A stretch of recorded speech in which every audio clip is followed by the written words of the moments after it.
No es como pareciera la entrega que viene a continuación un análisis de orden político. No, no lo es. Y va a costar que ustedes me lo crean, porque voy a tocar elementos o matices que tienen que ver con la vida pública de algunos, empezando por el presidente Guillermo Lasso, claro está. Y ellos son el poder político. Pero el fondo de esta reflexión tiene que ver con usted, señora, señor, con usted joven, mujer o hombre, con usted niño o niña, con su bien pasar, con su falta de recursos, su ausencia de empleo, sus problemas y limitaciones económicas, la precariedad que viene a los hogares ecuatorianos, la suerte de 5 millones de connacionales que viven, como he dicho y repito, con menos de $2 diarios. 5 millones de ecuatorianos. Hay influjos de carácter internacional que nos preocupan. La pandemia que no ha cesado, no obstante de que el virus está debilitado o envejecido, como ustedes quieran. Pero la pandemia está presente y tendremos que afrontar nuevas cepas. Y ahora la guerra iniciada por Putin contra Ucrania, que está encareciendo naturalmente el precio del petróleo, el precio de los alimentos. El pan va a subir ostensiblemente en todo el planeta porque el pan se elabora a partir del trigo. Y por ejemplo, trigo no producimos los ecuatorianos, como no sea de manera muy marginal. Un gran cerealero en el planeta es Ucrania justamente, pero ¿cómo pedirle a Ucrania que produzca trigo? En actual circunstancias no tiene que soportar la guerra. Todo va a encarecerse y claro, petróleo, alimentos, materias primas, pandemia más fundamentalmente la causa de la guerra, van a provocar a nivel planetario un proceso de inflación que nos va a tocar también a nosotros los ecuatorianos. Pero estos son insumos o matices externos que van a afectar la economía de los hogares, de los ciudadanos, de la sociedad civil de nuestro país. Por eso dije al principio, el comentario no es político, tiene que ver con sus bolsillos, con su bienestar o su contrario, las penurias, las limitaciones y las carencias.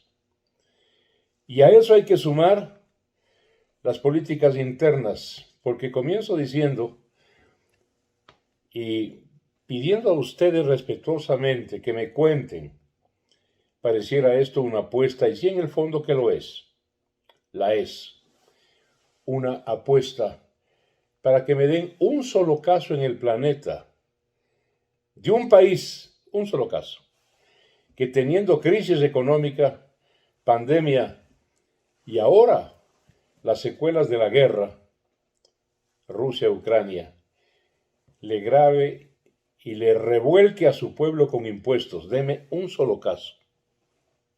Y como suelo decir, pierdo mi vehículo que está acá afuera aparcado, pero si gano, gano una Coca-Cola que me encanta. Causas internas. Más impuestos, preocupación fundamental del presidente de la República, Guillermo Lasso, por mantener solvente la Reserva Monetaria Internacional, que se acerca a 9.000 millones de dólares, y los cálculos y las proyecciones arrojan que luego de su estancia en el poder, 3 años más, la reserva estará en 16.000 millones de dólares, lo cual no es malo, es una cosa buena. Lo malo es ¿para qué sirve eso?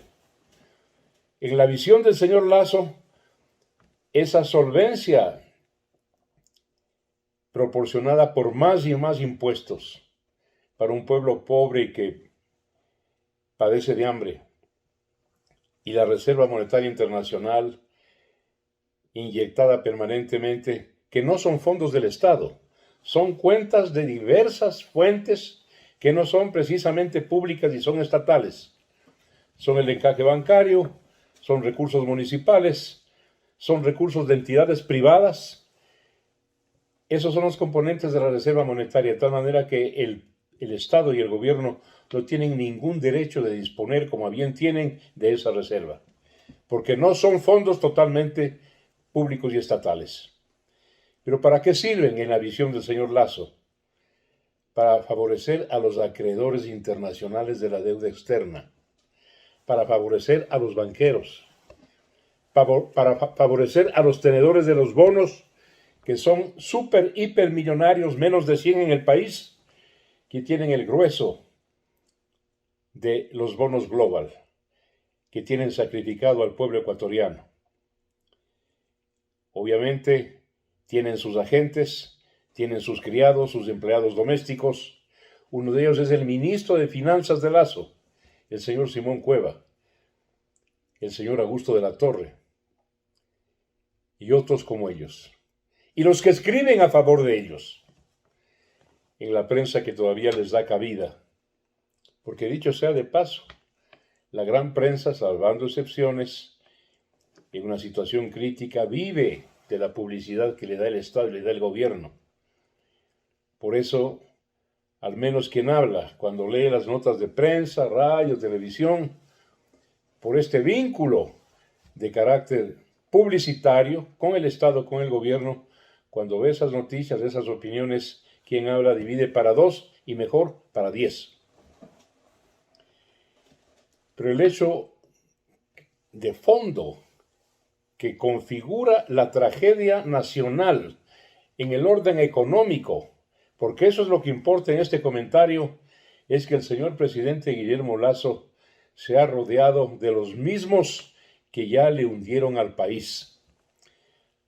Porque los conozco de cerca, porque estuve en su partido y me quisieron expulsar por disociador, por denunciarlos cabalmente.